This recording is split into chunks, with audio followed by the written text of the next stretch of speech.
Welcome to ASQ TV, where we're creating a global view of quality. In this episode, we'll look at the concept of strategic thinking and how it varies in theory and practice. And we'll learn about analytical hierarchy process, a method that breaks down decision-making into a series of comparisons. We begin now with a humorous take on problem solving.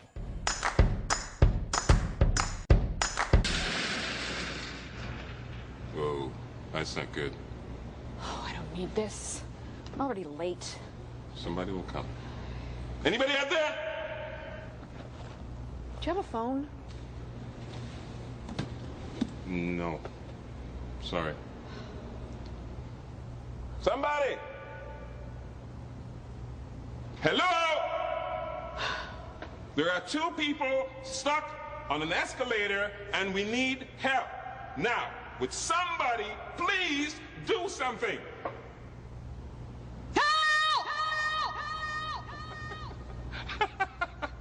I don't believe this.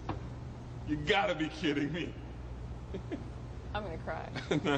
Well, there's not enough left to do, is it? Looking for the answers to a problem can be a daunting task, one that may leave you feeling, as we just saw in the video, stuck. But by applying strategic thinking, you'll find that you're able to locate answers that may have been right in front of you. You can start by understanding the difference between theory and practice. We spoke with Bev Daniels, who refers to teachings by quality guru W. Edwards Deming. As quality practitioners, we're more on the practical side. We get taught a lot of theoretical statistics, tests of statistical significance and models and distributions and all of that. But that's really on the theoretical side, or as what Deming used to call an enumerative study. It's great for characterizing the population in front of you, getting the parameters of the population, and understanding what to do with that material. What quality professionals must also focus on is the ability to solve and prevent problems by using what Deming called analytic studies. An analytic study requires structure and balance to the study. It doesn't require statistical tests of significance. And it's meant for everyday applications that we run into. Daniels explains that quality professionals must understand that most processes are non-homogeneous. When they're non-homogeneous, tests of statistical significance very rarely work for us. Transformations also don't work very well for us when the process is non-homogeneous. But our eyes, graphing the data, thinking about it, and looking at it, that always works for us. To learn more on Deming's work, follow the link below. Being able to objectively evaluate and prioritize options is a critical business skill, but that's not always easy.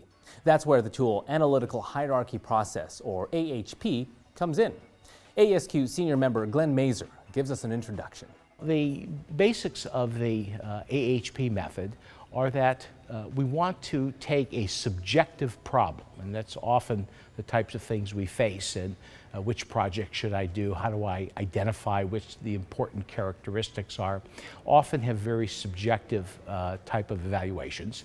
And we want to create from that very precise, or precise as possible, discrete numerical quantification of these priorities that we can be confident, that we feel are reliable.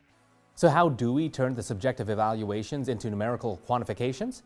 Mazur explains. People actually make very good decisions in what's called paired comparison, pairwise comparison, two things at a time. And they need to be somewhat similar in level. So if I was trying to compare one melon to another, that's pretty easy to do. But what if I were trying to compare a grape to a watermelon?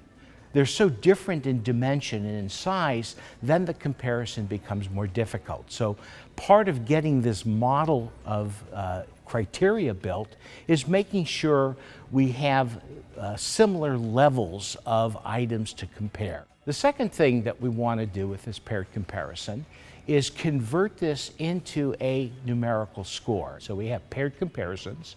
They're formed into a matrix. The matrix is raised to infinite powers, and we calculate an eigenvector that gives us the relative priorities of the items that we're comparing. AHP is a powerful quality tool to add to your arsenal of business skills. For step-by-step instructions, visit the ASQ Service Quality Division at the link below. And to see AHP in action, be sure to check out case studies available from Mazur, also included below. Well, that's it for this episode of ASQ TV. Next episode, we continue with strategic thinking with a focus on leadership. And be sure to check out the December issue of Quality Progress magazine, which features analysis and results from this year's salary survey. Find that at the link below.